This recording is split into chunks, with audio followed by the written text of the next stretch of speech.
Guys, আজকে আমি মাছের ডিম ভাজা করব। মাছের ডিম আমরা ভাজা করে খেয়ে থাকি, আবার বড়া ভাজাও করে খেয়ে থাকি। তো আজকে আমি বরবটি দিয়ে মাছের ডিম ভাজা করব। প্রথমে কড়াইতে আমি আদা রসুন দিয়েছি, পেঁয়াজ দিয়েছি, দিয়ে ভালো করে ভাজা ভাজা করে নিয়েছি। তার মধ্যে আমি মাছের ডিম দিয়ে দিলাম। তো ডিমের সঙ্গে আমি লঙ্কা হলুদ লবণও দিয়ে দিয়েছি, দিয়ে একটু ভাঙা ভাঙা করে ডিমটা আমি ভাজা করে নিয়েছি। এখন আমি বরবটি দিয়ে দেব। বরবটি আমি কুচো কুচো করে রেখেছিলাম, ওর সঙ্গে কয়েকটা গোটা কাঁচা লঙ্কাও আছে, একসঙ্গে দিয়ে আমি ভাজা ভাজা করে নেব।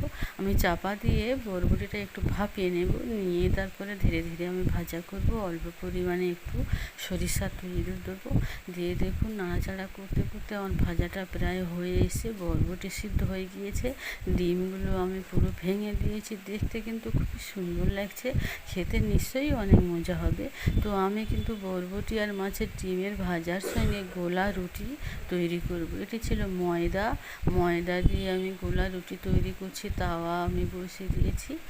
তো তেলের মধ্যে আমি এক এক করে এভাবে ময়দা দিয়ে চামচ দিয়ে গোল করে করে এইভাবে গোলা রুটিগুলো আমি তৈরি করে নেব। একটা তৈরি হয়ে গিয়েছে, আর একটাও দিয়ে দিয়েছি। এইভাবে আমি ধীরে ধীরে সবটুকু করে নেব। তো একটু তেল দিয়ে এভাবে ভেজে ভেজে নিয়েছিলাম।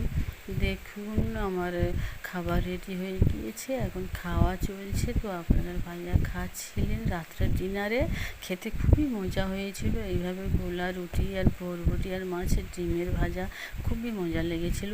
আমি কিন্তু গরম ভাত দিয়েও খেয়েছিলাম, অনেক মজা ছিল, অনেক মজা। আপনারাও ট্রাই করতে পারেন।